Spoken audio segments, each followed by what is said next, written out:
Being an influencer is kind of like corny. Oh God, is that what we're doing? Influencing? We are influencing. You are an influencer. I absolutely. People have been telling me that the last couple of weeks, and I rebuke it. Why? Because like I want my shit to be my own. Like I don't want like, bro, we recording? Cause anyways, a lot of people outsource inspiration. It's not coming from within, you know? And like my ideas are coming from my head. I wake up and I have an idea and I create it, you know? Whereas other people will be like, oh, I want to do what she did, you know?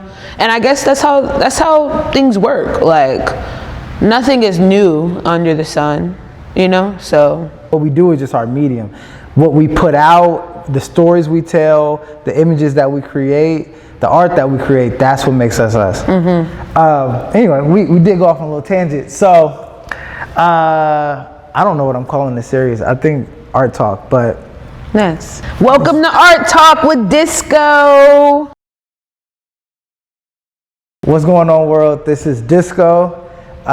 Today, we are here with a very special guest, a good friend of mine, one of my favorite artists. Her art is actually in my home, on my wall. The artist, the future legend, somebody who is going to be here for years to come, and her name is going to be throughout LA, Europe, and beyond. Welcome, Kalynn. Thank you for having me. Of course. Thank you for having me. Thank you for being happy to be here. Thank you for being a part of this. This actually means a lot, not only because of the friendship and the art and my respect for you, but because I know you don't like being in front of camera.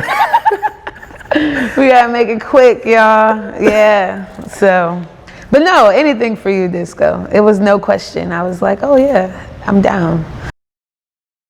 When did you get started, and when did you know that you were an artist? Honestly, okay, I thought I was gonna be a basketball player. If we're really going back, I thought I was gonna be in the WNBA. I played basketball since I was in 6th grade, like up until high school. Like travel team, summer, all that. And so I was like, I'm gonna be a basketball player. But as I evolved and like started coming into myself, I was still doing basketball, but I was writing poetry. And I wrote poetry up until maybe I was like 17. I performed at the White House when I was 15 for the Obamas, and like I did all that, and then I fell into photography when I was in 12th grade, and it was just something that I loved. Like became my new passion. What was that first moment in photography where you were just like, yo, this is it? So my first camera was a Nikon D3100. Obviously, like as anyone who's like starting out, I'm shooting automatic. I'm just like firing away, you know. But I had a lot of friends who were super artsy, like that dressed different, who wore their hair different and stuff. It was easy for me to like get a feeling. And so I remember, this is what, 2012. I remember going to the last bookstore downtown and doing a shoot in there. And it's still, maybe 2011, it's still on Facebook. And I remember taking pictures with my friend. She used to wear her hair really big. And if you've been to the last bookstore downtown, they have like color coordinated books. So they have like yellow, green, like, and I remember doing a shoot in front of that. And there were like piles of boxes like they were throwing away, and I remember like telling her to sit in those boxes and like, I'm gonna take a picture. And like, I still remember that 15 years later, however long later, and I was like, that was one of the things that I was like, oh, I wanna keep doing this. I wanna keep coming up with ideas to do more photos, and that just was the beginning of me taking my camera everywhere. I've noticed in a lot of your work, you have a very like cultural spirit that comes out of it. When you shoot or when you create, is that something that's like intentional, or is that just something that's just in you that just like once you're doing it, it just comes out that way? I've grown up in Leimert Park, and like when I started, that's where I was shooting when I had my camera. And I'm shooting my neighborhood, I'm shooting, you know, the people the characters of my neighborhood and our village. And so with that comes the culture because it's already there. And so, and where I come in is that I'm just emphasizing it, you know? And so, or I'm just documenting it. I say that I'm a historian or like an archivist or like a... You're a documentarian. Do you actually look forward to the future, or how do you even see your work being displayed in the future? Oh, absolutely. I'm always looking to the future. Like you said, like I'm thinking about my son, I'm thinking about my future grandchildren, my future great grandchildren. A photographer that inspires me, Jamel Shabazz, is someone who documented the 90s, the 80s, and I'm always looking towards his photos as reference and say like, oh, this is how black people were enjoying, this is how black people lives were in the 80s, and it wasn't all famine and crime and drugs and things like that. It was like, oh, they were outside, you know, at the pool, they were outside, you know, they were making music, they were dancing, they were doing this. When we're in 2050 or something like that.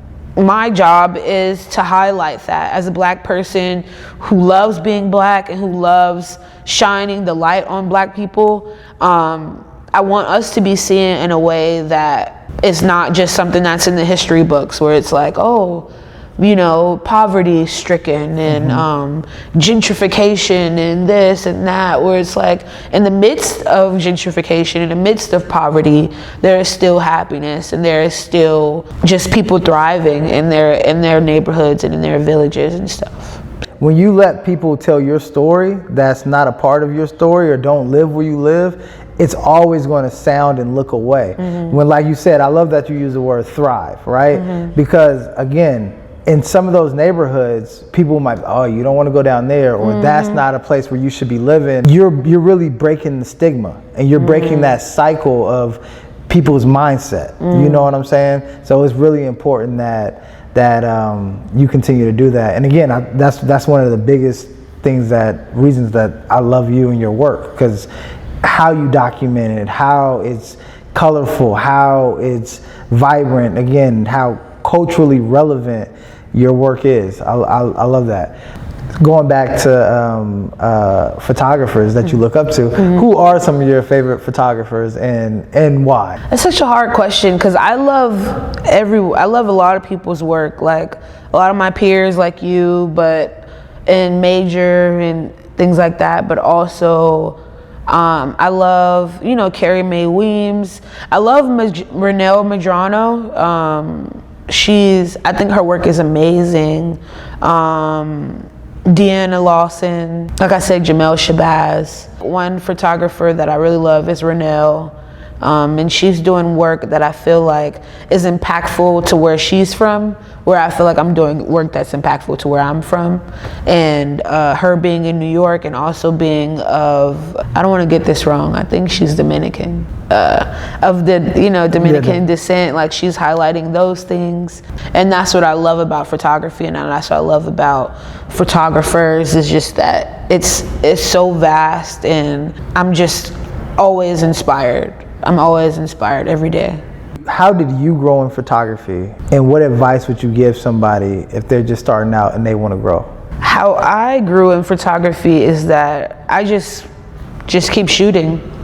And I would say that's my advice to someone who wants to be, is just keep shooting. I take my camera everywhere.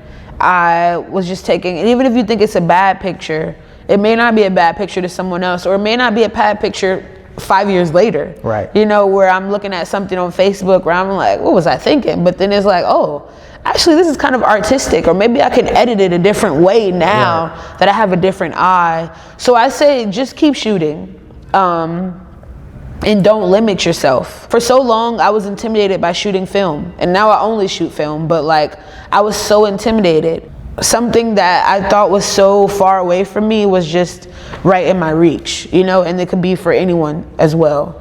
It could be right in your reach, but you're holding yourself back. So I say to the future generation of photographers or artists in any way, is to never limit yourself and just, you know, block out the negativity. And if you're a photographer, you should always have a camera on you. And I'm not talking about an iPhone. You should always have a camera on you. And when you need it and you pop it out, that could be the catalyst to something greater, you know?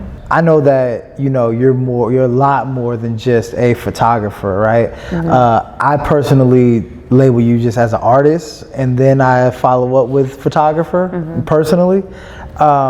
What's in store for you next? As I evolve, my passions evolve. So now, you know, I still love photography, but I love directing more. You know, I love creating films. The film I did, Journeys of a Woman, with like my son and a bunch of my friends' kids, featuring some poetry that I did. So it's more like putting all the arts that I do together. And then I did a movement piece, Fluid, where, you know, it was also featuring poetry, but incorporating dance into it and movement.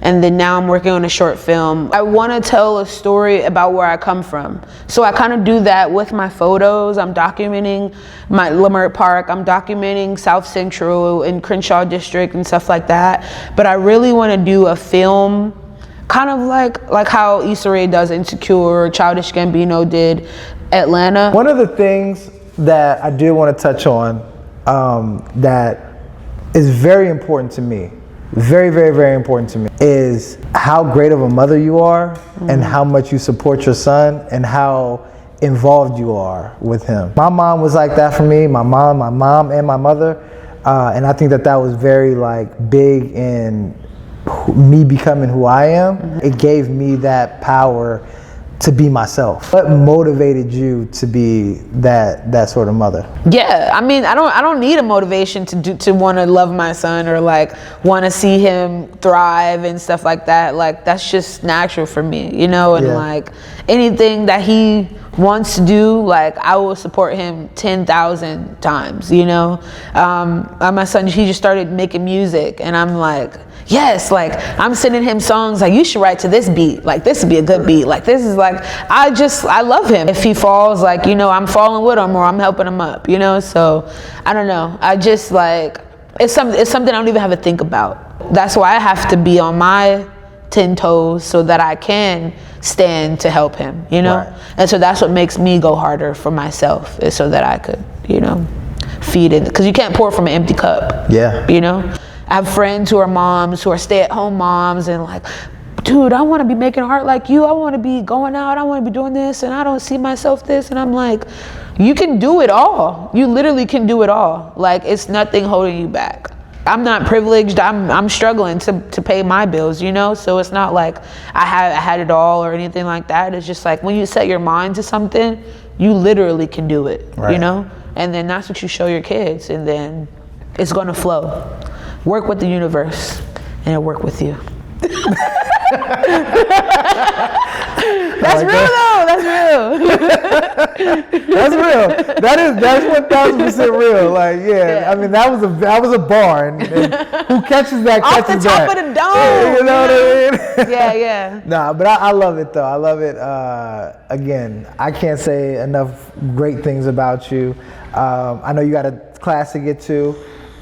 Thank you. We definitely went over. So thank you again for pulling up. And this is Art Talk with Disko. This is Art Talk with Disko. Yeah. And Kalynn, thank you. How can they find you? What's your... I'm everywhere. Nylak, Nnylak. That's Kalynn backwards. Instagram, TikTok, website, email, all that. Nylak. Thank you. Oh, Kwasi, you got some good pictures. You got one picture. Oh my God. And it's not even a picture, it's a video. Oh my God. This guy. Okay, come here, take my picture, hurry up. And I'm hungry, I haven't eaten any breakfast with my phone. See, with a mom, I made him breakfast, made him oatmeal, all this stuff, and I only had water. That's it, just water. You gotta center me, make sure I'm good, make me look skinny, come on. Is there a filter to make? Filter? What, to make me look skinnier? No, sir. Don't be rude. Did you take it? Okay, thank you. Let me see. These kids. You should have told me to move over a little bit so I'm in the middle. Come on, get me right, gang. Am I in the middle? Or should I move over? Am I right in the middle? You're fine, you're right. Okay, let me see. I better be in the middle. Oh, okay. That's a good one. Thank you.